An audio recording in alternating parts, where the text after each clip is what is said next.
आदरणीय आज की सभा के अध्यक्ष महोदय और मंच पर विराजमान सभी सज्जनगण, इस प्रांगण में उपस्थित सभी बुद्धिजीवीगण, सभी को मेरा नमन और सभी को जय संविधान।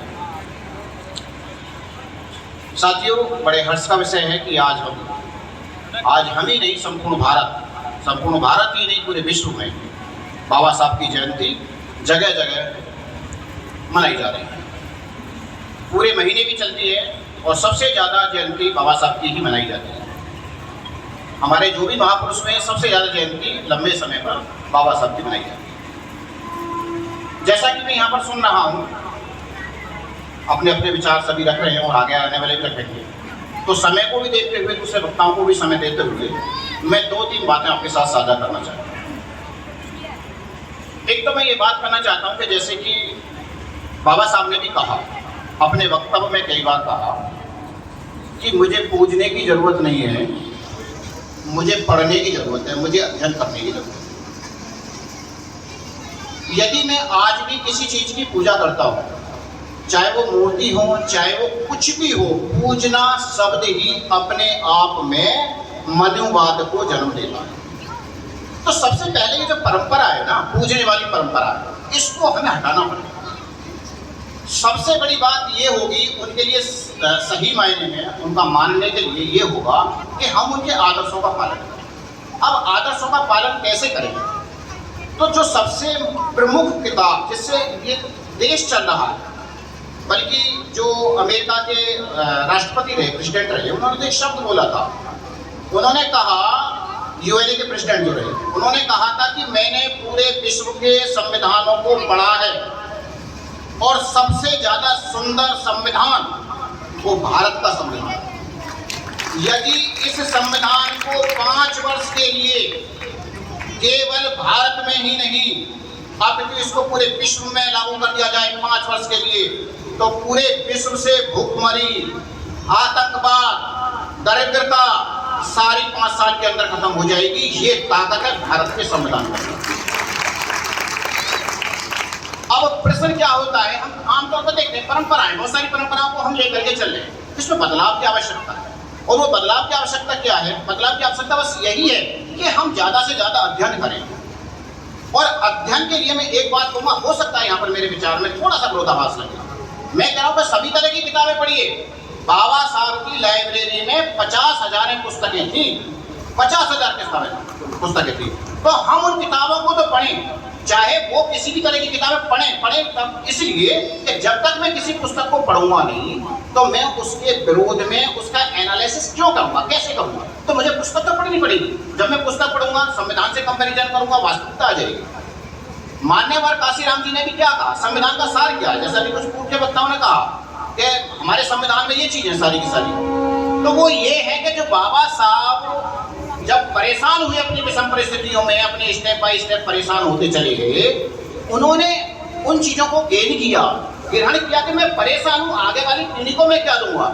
संविधानों का उन्होंने अध्ययन किया और अध्ययन करने के बाद में जब ये ब्यूटीफुल कॉन्स्टिट्यूशन लिखा गया, तो वो एक ऐसा मील का पत्थर है। 395 अनुच्छेद हैं भारत के संविधान के अंदर, और एक अनुच्छेद का एक शब्द उस इमारत की नींव के पत्थर की मजबूत आधारशिला है कि वो हिल नहीं सकता। बहुत बार हम सुनते हैं ना, संविधान बदलने वाला हो रहा है, आगे संविधान बदल जाएगा। आप संविधान बदलने की बात करो, मैं मुकुटलाल इस बात की कह रहा हूँ, एक शब्द को हिला करके दिखा दीजिए। एक शब्द की मैं बात कर रहा हूँ।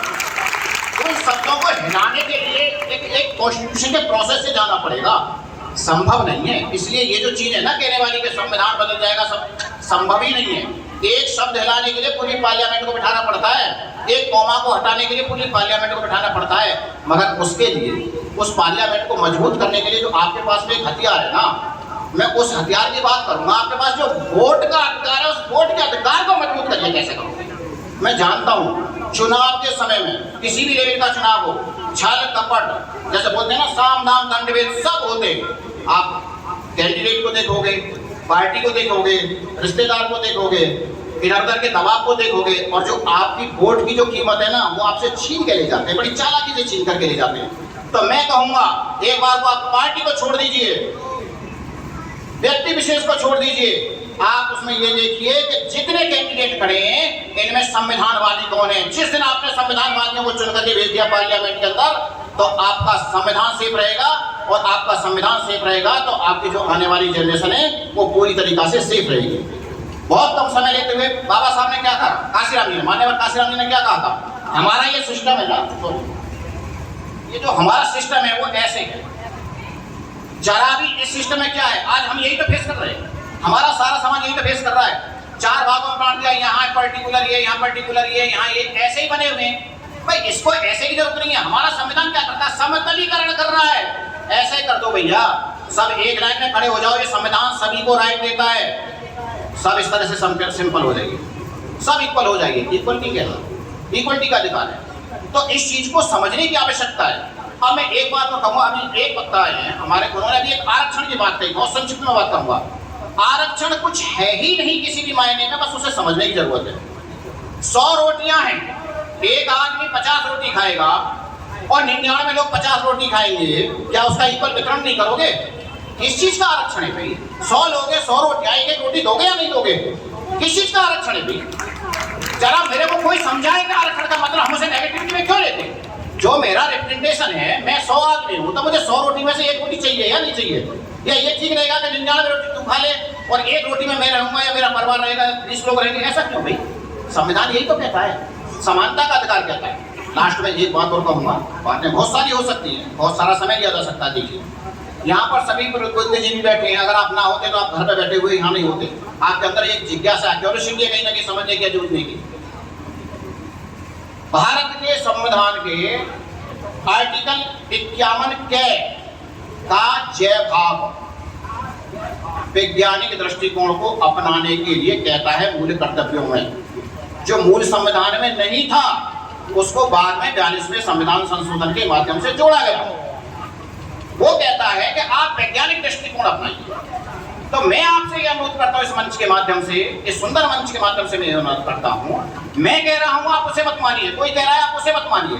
आपके अंदर भी तो एक सॉफ्टवेयर दे रखा है प्रकृति ने, एक सॉफ्टवेयर सबके अंदर अंदर फिट है ना। आप अपने सॉफ्टवेयर के वो इस्तेमाल करिए। आप सोचिए कि दूसरे ने जो बात कही है वो कितनी सही है कितनी गलत है। अगर उसमें वैज्ञानिक दृष्टिकोण है तो आप उस चीज को अपनाइए। आप इसलिए मत अपनाइए कि उसने कहा है कि वहां ऐसा होता है कि हम किसी पत्थर पर वो डालेंगे तो पिएगा। क्या अपने दिमाग का भी हम इस्तेमाल कर रहा है ना, क्या करना है क्या नहीं करना। तो वैज्ञानिक दृष्टिकोण अपनाइए और घर के धरातल को, भूमि को, माहौल को, अपने परिवार के सदस्यों को, बच्चों को खास तौर से ये शिक्षा दीजिए। आपसे ये शुरुआत करिए कि बेटा इसका इस्तेमाल करिए, इसे किसी से कम मत समझिए। जो आपके पास, जो दूसरों के पास है वही आपके पास है।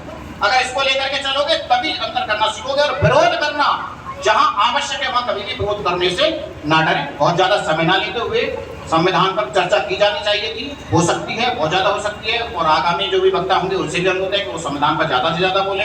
इसकी जितनी जानकारी आप तक पहुंचेगी बहुत अच्छा रहेगा। फिर कभी समय मिलेगा ज्यादा बोलने की कोशिश करेंगे। मेरा नाम मुकुट लाल है, मैं दिल्ली से हूँ, लेक्चरर हूँ वहाँ पर। तो सभी को जय भीम, नमो बुद्धाय, जय संविधान।